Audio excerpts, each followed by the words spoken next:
Welcome to Vaishnavi online educator classes. आज हम H P TET non medical July 2023 का physics section discuss करने जा रहे हैं। इसमें पहला ही क्वेश्चन आया हुआ है कि sound is heard over the longer distance in rainy season. बोले रेनी सीजन में क्या होता है कि हमें जो आवाज़ है वो दूर से सुनाई देती है। इसका कारण क्या है? इसका कारण ये है कि क्या होता है जब रेनी सीज़न होता है तो वहाँ पर क्या होता है, रेनी सीज़न जो होता है उसमें क्या होता है, मॉइस्चर होता है। और जो मॉइस्चर होता है वहाँ पर जो होता है वो डेंसिटी कम होती है। डेंसिटी कम होती है, जब डेंसिटी कम होती है तो स्पीड जो होती है वो ज़्यादा होती है।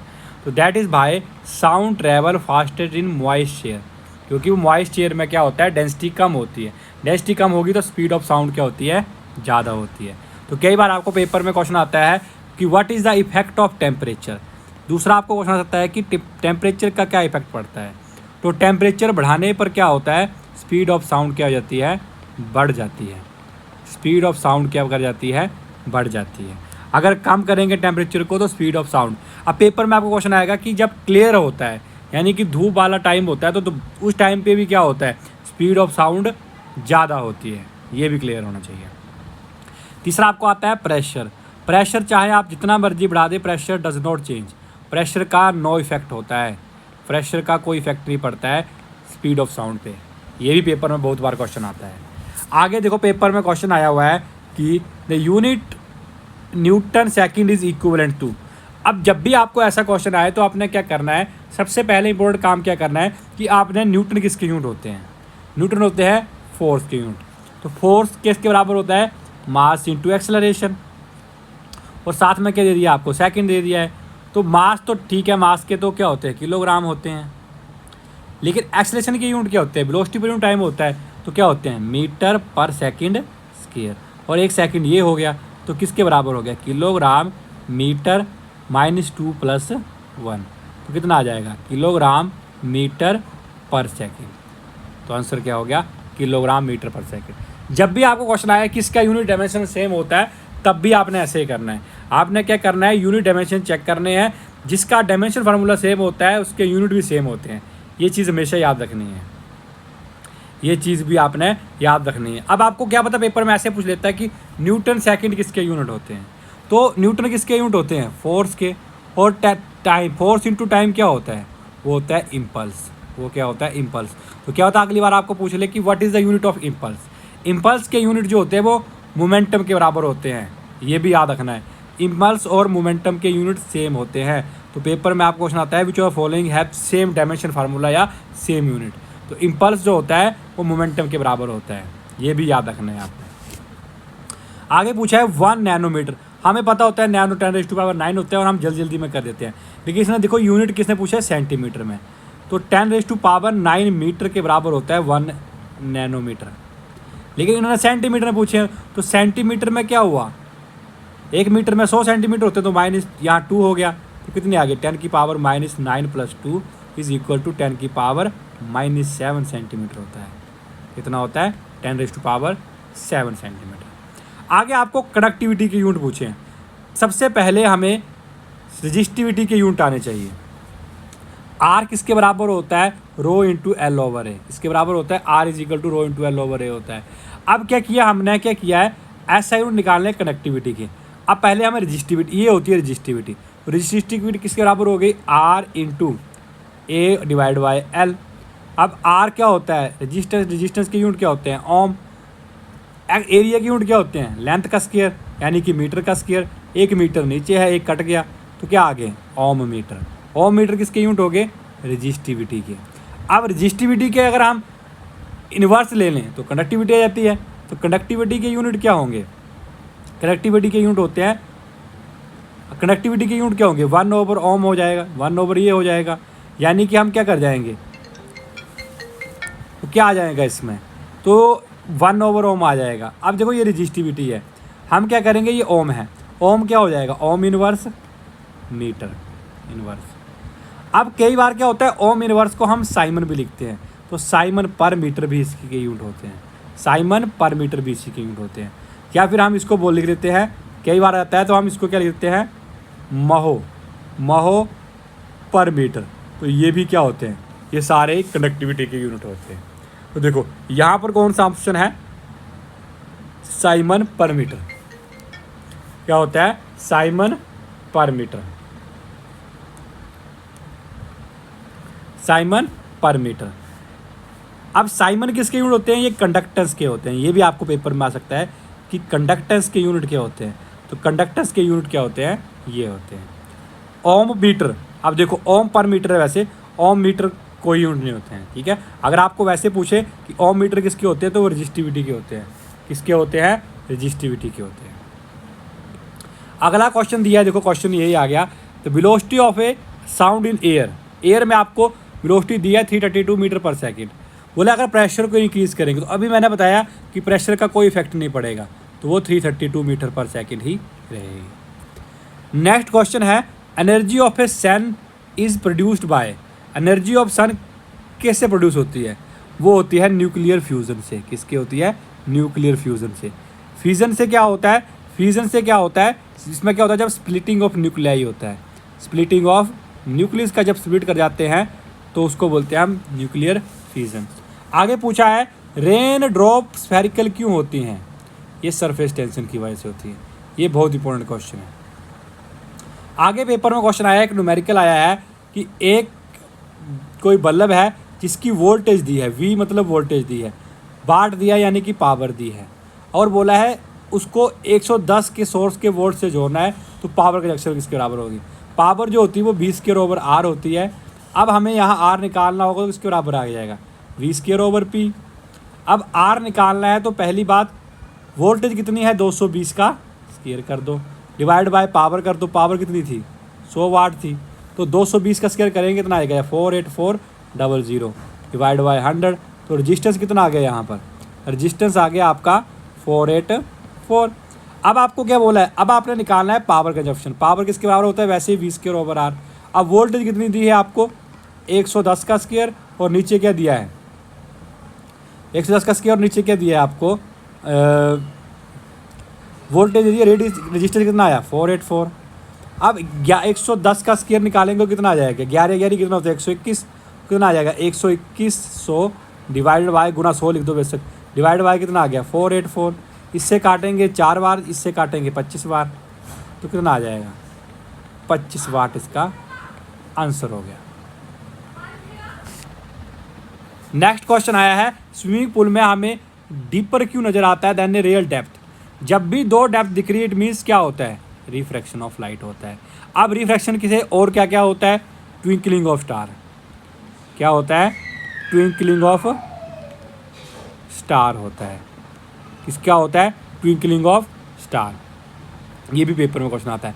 स्कैटरिंग ऑफ लाइट से क्या होता है, ये पेपर में आ सकता है। वो क्या होता है, वहाँ से आता है आपको पेपर में कि रेड सिग्नल आर रेड, आपको पेपर में आता है why signal are red. Signal जो होते हैं वो रेड क्यों होते हैं, वो इसकी वजह से होते हैं। ये क्वेश्चन आपको पेपर में आते हैं। रिफ्रैक्शन से बहुत क्वेश्चन आता है, टोटल इंटरनल रिफ्लेक्शन से भी क्वेश्चन आता है।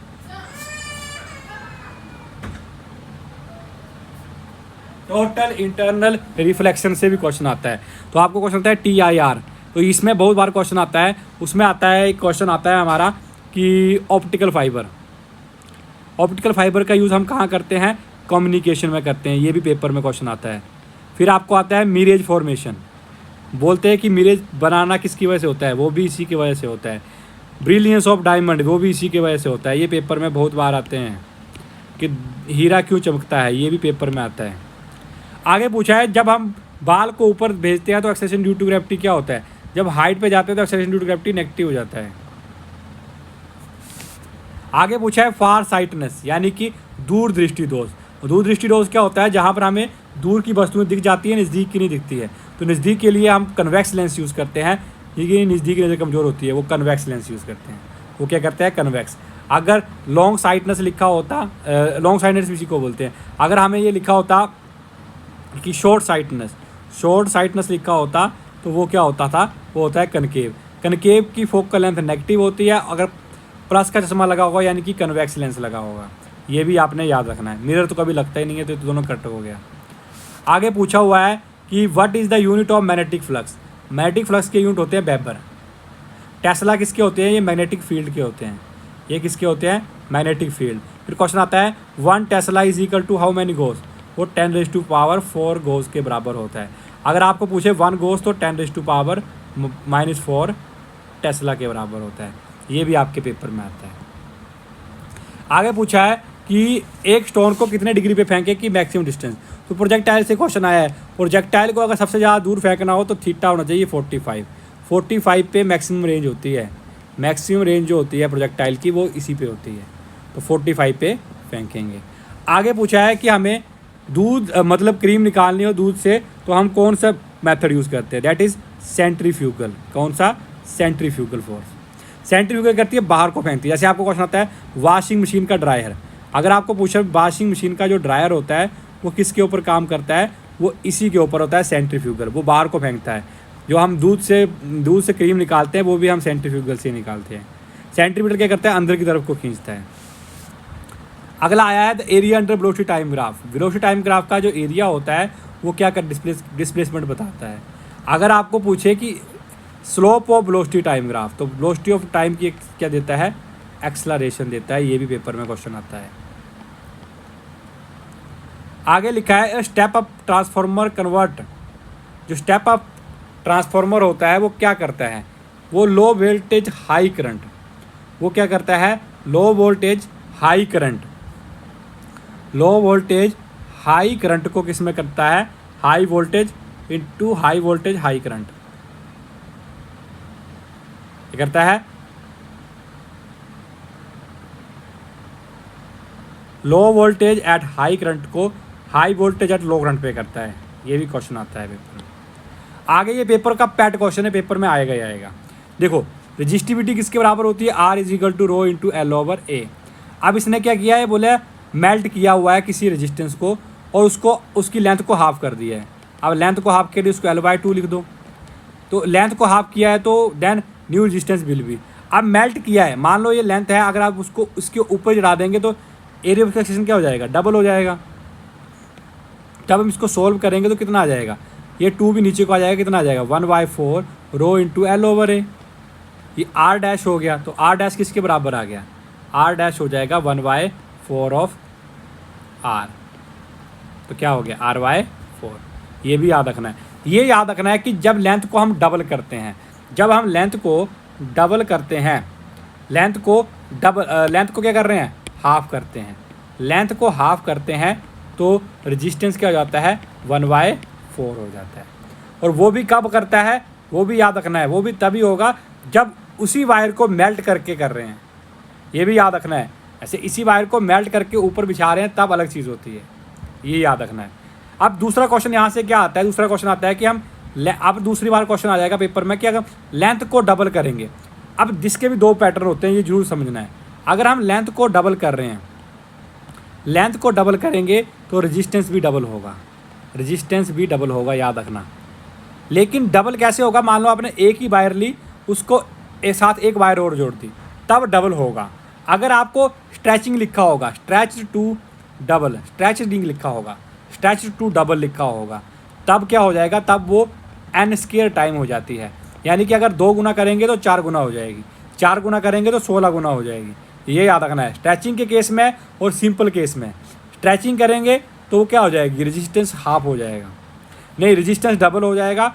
अगर 3 गुना करेंगे तो 3 गुना हो जाएगा सिंपल में। अगर स्ट्रेचिंग करेंगे तो 3 लिखा होगा, 3 3 9, 4 गुना करेंगे अगर स्ट्रेचिंग से तो 16 हो जाएगा। ये याद रखना है, ये पेपर का बहुत इंपॉर्टेंट है, स्टार लगा के रखना है, ये पेपर में आता है। सिंपल स्ट्रेचिंग नहीं करेंगे, सिंपल करेंगे तो रेजिस्टेंस 2 गुना होगा तो 2 गुना हो जाएगा, 4 गुना होगा तो 4 गुना हो जाएगा। आगे पूछा है which layer of earth atmosphere reflect bat radio wave. तो रेडियो वेव को कौन सी करती है, तो वो करती है आइनोस्फीयर। आइनोस्फीयर क्या करती है, रेडियो वेव को वापस कर देती है। आगे पूछा है which of following radiation have least wavelength. सबसे ज़्यादा वेवलेंथ किसकी होती है, वो गामा रेज की होती है। किसकी होती है, गामा रेज की। किसकी होती है, गामा रेज की। इसकी ट्रिक होती है, उस ट्रिक से याद रखना है कि सबसे ज़्यादा किसकी होती है, सबसे कम किसकी होती है, वो भी पेपर में। सबसे ज़्यादा जो वेवलेंथ होती है वो रेडियो वेव की होती है, ये भी याद रखना है आपने। सबसे ज़्यादा रेडियो वेव की, सबसे कम गामा रेज की होती है। आगे पूछा है दो प्लेन मिरर को अगर 30 डिग्री पर रखेंगे तो इसके लिए फार्मूला होता है 360/θ-1। तो कितने पर रखा है, 30 पे, -1 कर दो। 12 में से 1 गया, कितना रहेंगे, 11 इमेजेस बनेंगे। कितने बनेंगी, 11 इमेजेस बनेंगे। वाटर की मैक्सिमम डेंसिटी कब होती है, 4 डिग्री पे। आगे पूछा है जब लाइट एक मीडियम से दूसरे मीडियम में एंटर करती है तो क्या होता है। जब भी लाइट हो, चाहे वो दूसरा हो, चाहे साउंड हो, उसकी जो फ्रीक्वेंसी है वो रिमेन अनचेंज होती है, याद रखना। फ्रीक्वेंसी डज नॉट चेंज, बाकी सब कुछ चेंज हो जाता है, बाकी सब कुछ चेंज हो जाएगा लेकिन फ्रीक्वेंसी सेम रहती है। आगे लिखा है एक बॉय है, उसका वेट 50 kg है, वो 45 स्टेयर 9 सेकंड में करता है। हर किसकी हाइट कितनी है, 15 सेंटीमीटर है। तो कैसे निकालना है, एक बॉयज़ है, तो देखो जब बॉयज़ चढ़ रहा है तो उसमें पोटेंशियल एनर्जी किसके बराबर होती है, mgh। मास कितना है, 50 किलोग्राम लिखा हुआ है। अब एक्सेलरेशन ड्यू टू ग्रेविटी तो वही रहेगा, ठीक है। और हाइट कितनी, अब देखो हाइट कितनी है, हाइट दिखिए, देखो 15 सेंटीमीटर दी है। अब देखो 15 सेंटीमीटर दी है तो 15 बटा क्या करना पड़ेगा, सेंटीमीटर को मीटर में अगर 15/100 हो जाएगा, इनटू हाइट दी है, ठीक है। एक्सेलरेशन ड्यू टू ग्रेविटी की वैल्यू 10 दी हुई है। अब चढ़ कितनी रहा है, वो 45 स्टेप चढ़ रहा है, तो यहाँ 45 से गुना कर दो आगे, क्योंकि स्टेप भी 45 ही है।